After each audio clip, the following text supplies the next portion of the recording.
Morning, everyone. Welcome to another Rookie Card Collector 123 video. In today's episode, we're going to take a look at another National Baseball Hall of Famer and their top 10 early and low pop cards. So today's episode, we're going to cover one of the 19th century guys, Dan Brouthers. Brouthers, I believe, is very underrated in terms of players from his era. Some of the first names that usually come up when you talk about 1800s baseball tend to be guys like Cap Anson and Mike King Kelly and Buck Ewing. But Brouthers, if you look at the career statistics and some of the key categories on the all-time leaderboards, Brouthers all-time in Major League Baseball in OPS plus, which is on-base percentage plus slugging and then adjusted for the era that they played in. I believe Brouthers is either 19 or 20 amongst MLB baseball players ever. He's also ranks pretty high in those individual categories, slugging percentage, on-base percentage, when adjusted for the era that he played in.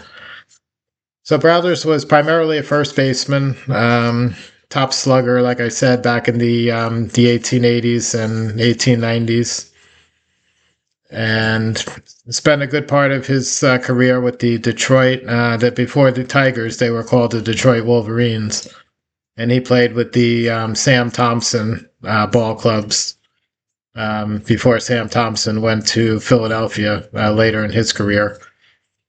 So Brouthers, one of my favorite 19th century guys, and we've got a nice, really nice list of cards today to look out for. I intentionally left out a couple of early cards of his that are very low pop. Actually, a couple of them are one of ones as far as I know. So that's just about an impossibility. So some of these cards I'm going to talk about and mention today are also extremely rare. But they are more possible to find than the couple that I left out. So the true Brouthers rookie card, he has one item that was produced well before all of his other cards, and this is not a card. I've talked about these before.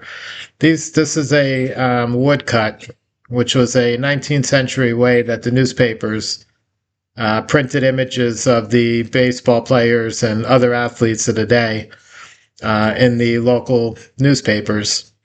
They didn't have photography to take pictures of the players and print the pictures or the images in the paper.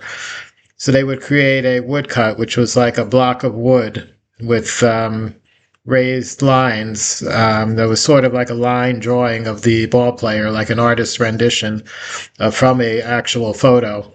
And then they would dip it in a ink pad or a stamp pad, and then stamp it on the newspaper in the spot where the baseball player image was to appear. And that's how they created these woodcuts. So the earliest Dan Brouthers catalog piece that we have is in 1879 to 1880. Was in a newspaper called the New York Clipper. New York Clipper was a very popular sports newspaper from that era. They covered a lot of baseball during the summers, but during the off season, they covered winter sports and other things as well. And the New York Clipper, over those two seasons, 1879 and 1880, they produced a total of about 60 different baseball player portraits in the woodcut format. Many of them Hall of Famers.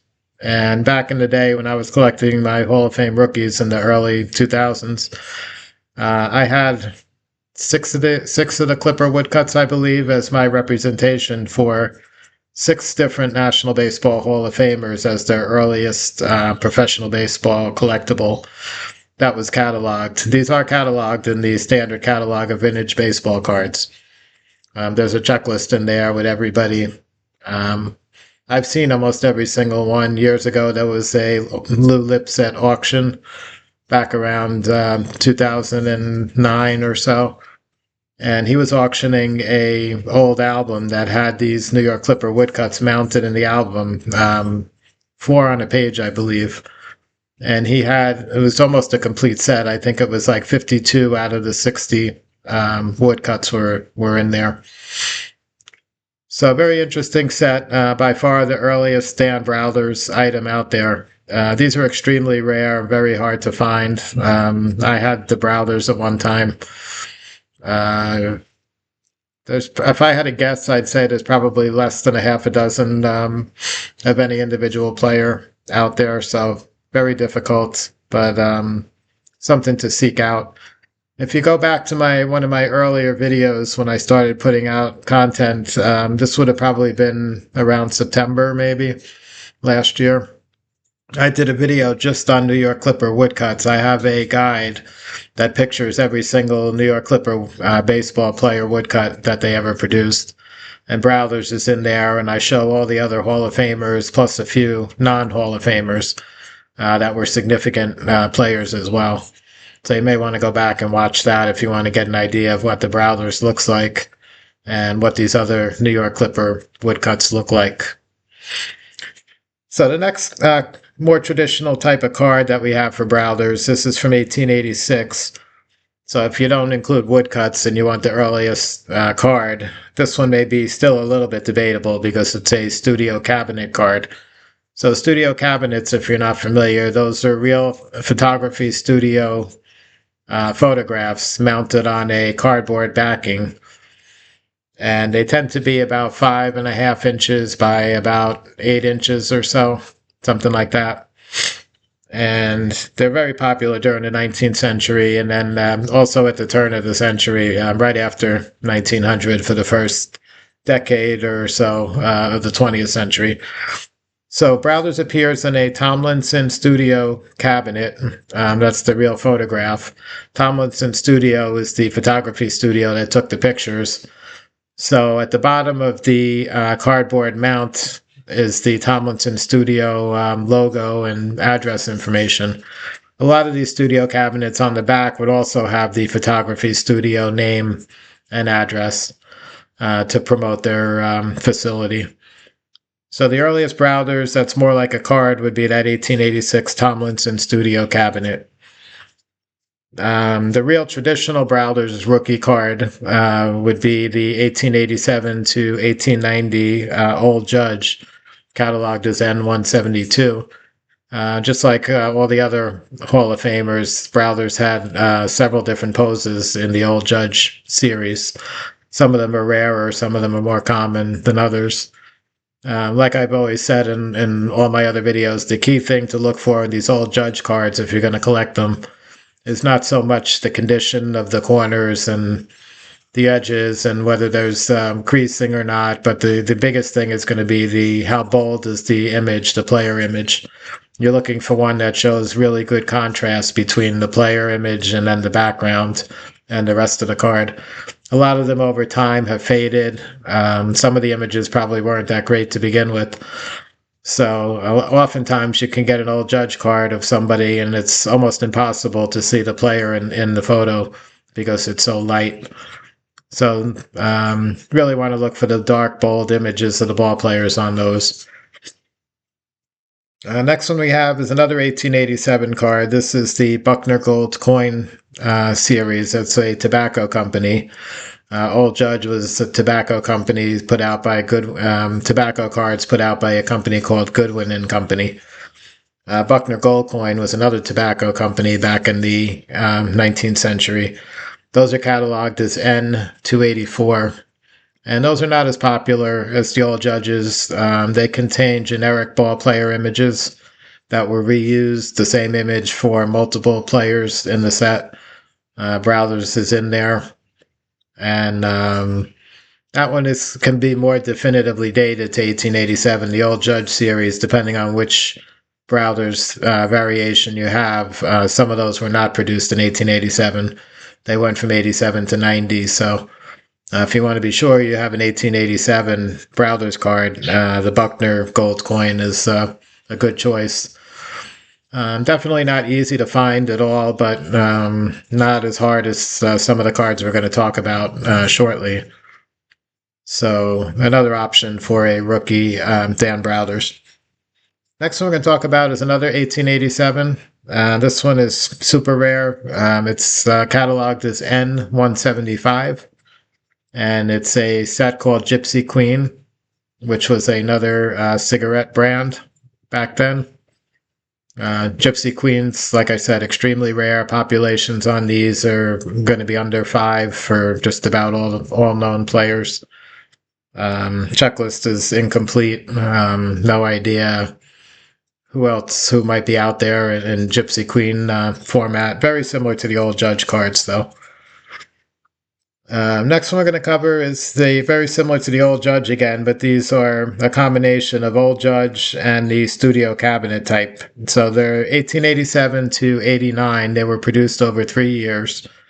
Most of them were produced in 88 and 89. They're cataloged as N173, and they're called Old Judge cabinets, also put out by the same Goodwin and Company tobacco. And these are much larger actual photographs. Like I said before, the studio cabinet mounted on a thick cardboard backing with the Old Judge cigarettes advertising and address company information at the bottom on the front, and then also sometimes on the back. Next one we're going to talk about is a nearly impossible one to find. This one is the year after, so this is 1888 now. This is maybe the first gum card. It's called G&B chewing gum. Again, similar type of size and format to the the large Old Judge series.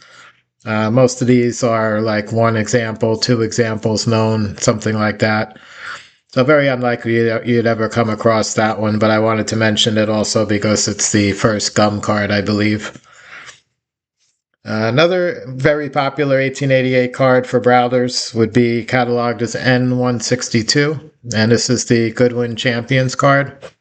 This was probably the first not only baseball but sports card series that was put out in full color during the 19th century. The old Judges were black and white or sepia tone images. There's a couple of other sets. Allen and Ginter tended to be mostly everything was red and white on there. So the first full color and one of the most beautiful cards ever made, I believe, is those Goodwin Champions from 1888, and Brouthers appears in there. Other popular cards in that set were the Cap Anson, the King Kelly, the Tim Keefe. And there's a couple of other Hall of Famers. And like I said, there was many other sports represented. It was not just baseball. Next one I'm going to talk about is another 1888 set for Brouthers. This is called the Scraps die cuts. These were basically head portraits that went down to just below the neck where the team logo would be on the chest. On the front, that's about as far down as it went, and it's called die cuts because they were basically just the player's head and silhouette cut down to the neck area, and then kind of rounded off at the bottom where it cut off so you don't see the whole rest of the body. These are put out by Scraps Tobacco. They're pretty rare. They're not as rare as like the G&B chewing gum and the Gypsy Queen and a few of the other things that we mentioned. They're more attainable. They're probably similar to the Buckner Gold coin or the old Judges in terms of being realistically able to find those cards one day. And the last one we're going to talk about for Brouthers, number 10 today, is the 1888. They were a playing card game similar to like the Fan Craze cards from the early 1900s.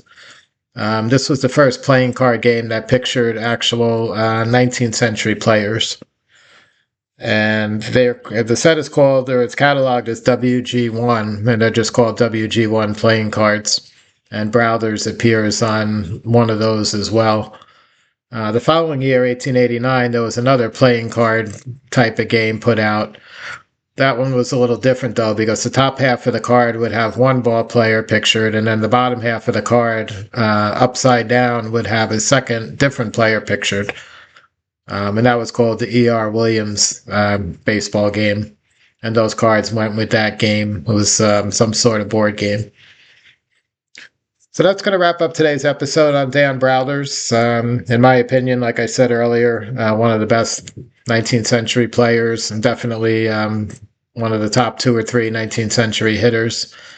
And a guy that I think is very underrated, and I enjoy looking for his 19th century cards and trying to collect as many of those as I can. So I hope you enjoyed today's video. Have a great day, and I'll catch you guys again on the next one.